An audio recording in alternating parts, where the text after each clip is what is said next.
মুসলিম বিশ্ব ইরানের বিরুদ্ধে কেন? মুসলিম দেশগুলো ইরানের পাশে তো দাঁড়াচ্ছেই না, উল্টো তাদের বিরুদ্ধেই কেন? ইরানের উপর যুক্তরাষ্ট্র ও ইসরায়েলের টানা হামলা, কিন্তু মুসলিম বিশ্বে নেই কোনো দৃশ্যমান ঐক্য। কেউ সরাসরি পাশে দাঁড়াচ্ছেন না, বরং বেশিরভাগ দেশ নীরব। প্রশ্ন উঠছে কেন?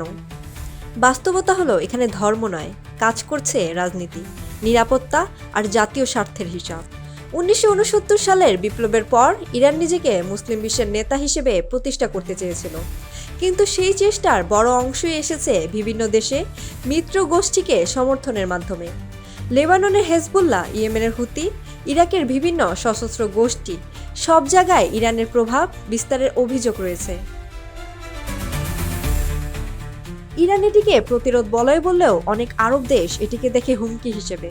তাদের দৃষ্টিতে এটি সহযোগিতা নয়, বরং আঞ্চলিক প্রভাব বাড়ানোর কৌশল। এখানেই তৈরি হয়েছে বড় আস্থার সংকট। উপসাগরীয় দেশগুলো, বিশেষ করে সৌদি আরব, দীর্ঘদিন ধরে ইরানকে তাদের প্রধান প্রতিদ্বন্দ্বী হিসেবে দেখে। নেতৃত্বের প্রশ্ন, ভূ রাজনৈতিক প্রভাব, এমনকি ধর্মীয় অবস্থান, সবকিছু মিলিয়ে এই দ্বন্দ্ব গভীর। 2023 সালে সম্পর্ক কিছুটা স্বাভাবিক হলেও বর্তমান সংঘাত সেই বিশ্বাসকে আবারও দুর্বল করে দিয়েছে।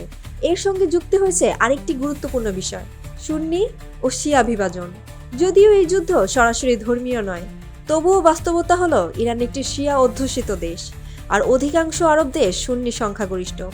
এই ঐতিহাসিক বিভাজন আজও রাজনৈতিক অবস্থানকে প্রভাবিত করে। তবে সবচেয়ে বড় বিষয় নিরাপত্তা ও অর্থনীতি।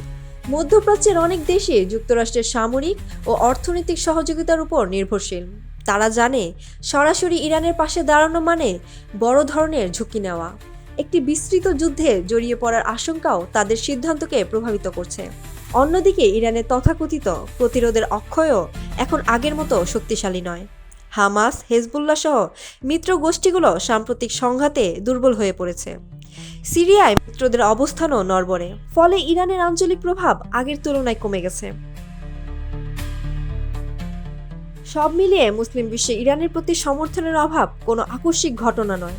এটি দীর্ঘদিনের অবিশ্বাস, প্রতিদ্বন্দ্বিতা ও কৌশলগত হিসাবের ফল।